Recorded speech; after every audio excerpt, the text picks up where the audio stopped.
ఉత్తరప్రదేశ్లోని లక్నోలో పర్యటనలో ప్రధాని మోదీ మాట్లాడుతున్నారు. ఇప్పుడు లైవ్ చూద్దాం. ने नहीं दिया। आज दिल्ली से लेकर लखनऊ तक बाबा साहब आंबेडकर के पंच तीर्थ उनकी विरासत का जयघोष कर रहे हैं। साथियों, सरदार वल्लभ भाई पटेल ने सैकड़ों रियासतों में बटे हमारे देश को एक किया था, लेकिन आजादी के बाद उनके काम और उनके कद दोनों को छोटा करने का प्रयास किया गया। ये भाजपा है जिसने सरदार साहब को वो मान सम्मान दिया जिसके वो हकदार थे। भाजपा ने ही सरदार पटेल की विश्व की सबसे ऊंची प्रतिमा बनाई, एकता नगर के रूप में एक प्रेरणा स्थली का निर्माण किया। अब हर साल वहां 31 अक्टूबर को देश राष्ट्रीय एकता दिवस का मुख्य आयोजन करता है। साथियों, हमारे यहां दशकों तक आदिवासियों के योगदान को भी उचित स्थान नहीं दिया गया। हमारी सरकार ने ही भगवान बिरसा मुंडा का भव्य स्मारक बनाया। अभी कुछ सप्ताह पहले ही छत्तीसगढ़ में शहीद वीर नारायण सिंह आदिवासी म्यूजियम का लोकार्पण हुआ है। साथियों, देश भर में ऐसे अनेक उदाहरण हैं। यही उत्तर प्रदेश में ही देखें तो महाराजा सुहेलदेव का स्मारक तब बना जब भाजपा सरकार बनी। यहां निषाद राज और प्रभु श्री राम की मिलन स्थली को अब जाकर के मान सम्मान मिला। राजा महेंद्र प्रताप सिंह से लेकर चौरी चौरा के शहीदों तक मां भारती के सपूतों के योगदान को भाजपा सरकार ने ही पूरी श्रद्धा और विनम्रता से याद किया। साथियों, परिवारवाद की राजनीति की एक विशिष्ट पहचान होती है। यह असुरक्षा से भरी हुई होती है। इसलिए परिवारवादियों के लिए दूसरों की लकीर छोटी करना मजबूरी हो जाता है, ताकि उनके परिवार का कद बड़ा दिखे और उनकी दुकान चलती रहे। इसी सोच ने भारत में राजनीतिक छुआछूत का चलन शुरू किया।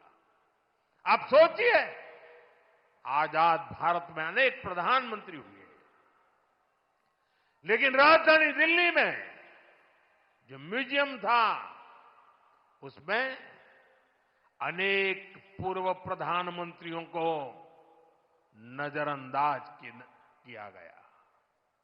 इस स्थिति को भी भाजपा ने, एनडीए ने ही बदला है। आज आप दिल्ली जाते हैं तो भव्य प्रधानमंत्री संग्रहालय आपका स्वागत करता है। वहां आजाद भारत के हर प्रधानमंत्री, चाहे कार्यकाल कितना भी छोटा रहा हो, सबको उचित सम्मान और स्थान दिया गया है। साथियों, कांग्रेस और उसके सहयोगियों ने राजनीतिक रूप से भाजपा को हमेशा अछूत बनाए रखा, लेकिन भाजपा के संस्कार हमें सबका सम्मान करना सिखाते हैं।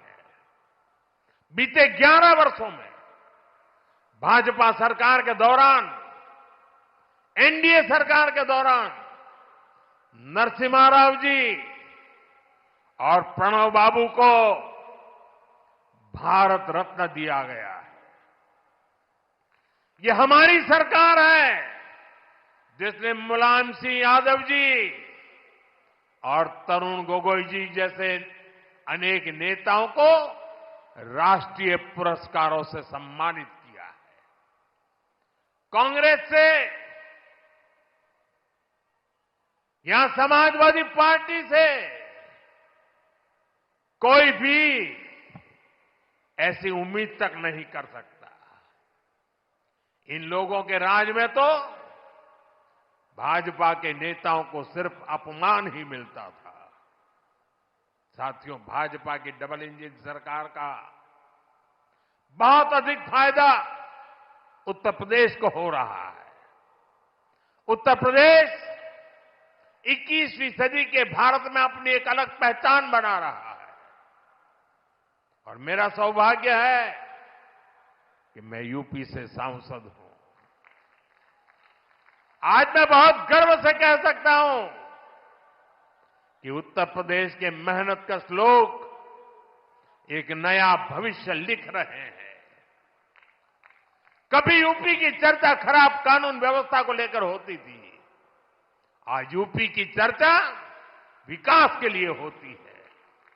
आज यूपी देश के पर्यटन मानचित्र पर तेजी से उभर रहा है।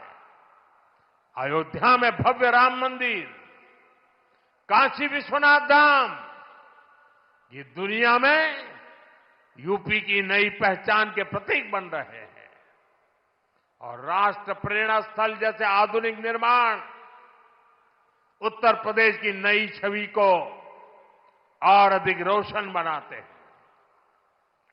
साथियों, हमारा उत्तर प्रदेश सुशासन, समृद्धि, सच्चे सामाजिक न्याय के मॉडल के रूप में और बुलंदी हासिल करे, इसी कामना के साथ आप सभी को फिर से राष्ट्र प्रेरणा स्थल की बधाई।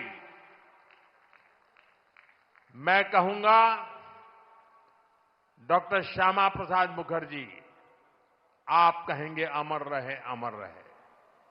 मैं कहूं पंडित दीनदयाल उपाध्याय जी, आप कहें अमर रहे, अमर रहे। मैं कहूं अटल बिहारी वाजपेयी जी, आप कहें अमर रहे, अमर रहे। पंडित श्यामा प्रसाद मुखर्जी, श्यामा प्रसाद मुखर्जी, श्यामा प्रसाद मुखर्जी, पंडित दीनदयाल जी, पंडित दीनदयाल जी, पंडित दीनदयाल जी, अटल बिहारी वाजपेयी जी, अटल बिहारी वाजपेयी जी, अटल बिहारी वाजपेयी जी। भारत माता की वंदे वंदे। बहुत बहुत धन्यवाद।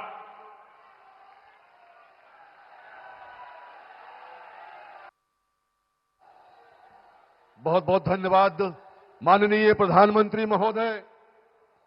पूरा उत्तर प्रदेश आज आह्लादित है।